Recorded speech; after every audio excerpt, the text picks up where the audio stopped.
Hello and welcome everyone to 5 Minute Reviews. And here's a 5 minute review of Rebel Moon, if I can make it that far, into a review of this terrible movie. This was one of the worst I've ever seen.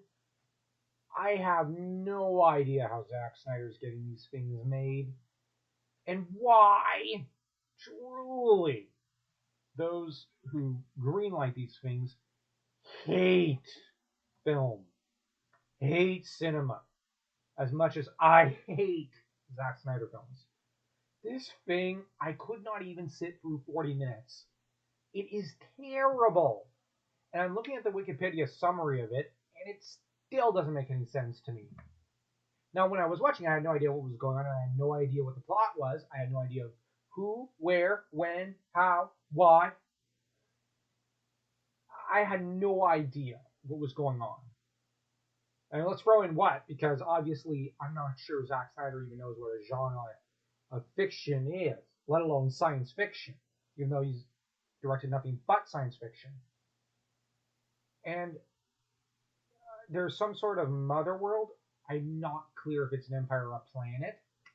And apparently there's some princess who's born. It's not clear. The narrator's mumbling, and none of the visuals match what he's saying. And on some dust ball, there's some chick who's too skinny to, well, let's just say that Yzma from Emperor's New Groove is obese compared to her. And space Nazis show up. I don't know why they're dressed like Nazis, but they show up. They're stupid.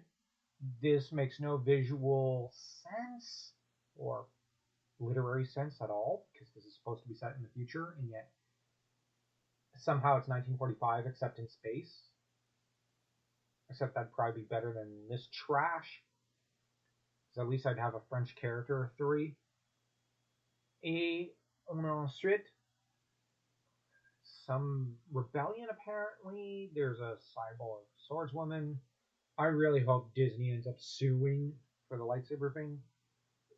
The one time I want Disney's lawyers to crack down is here. I want them to take Snyder for all his work and destroy him. I honestly wish it, because I'm tired of him coming out with this sort of trash every few years and somehow failing upwards. Please, in the name of the Lord, do not let this man have a director's cut. And just never let anyone who participated in the production of this film ever make film again. I'm not even going to bother rating this thing with a score, because we all know what the score is. This makes 0 look like a 4. This is just, it's just Zack Snyder. He's a freaking moron. He's an imbecile, and he has no right being in the film industry. Then again, he has no right being in any industry at all. So don't forget to check out my vastly superior story, Victor Tempest. Seriously, horror fantasy, and it's a great story. I penned it myself. And the only reason I'm going to say it's great is because looking at this trash, obviously I'm better. So, you know what, I'm just going to stick it as the main image of this entire video, because I'd rather that. So, you're welcome for the superior visual to Zack's trash. And don't forget to also smash that like and that subscribe button to stay tuned for the next video. And also check out our Substack, where we write a ton of articles and great serial novels of more fantasy and horror stuff that is vastly superior to everything and anything that he could possibly produce.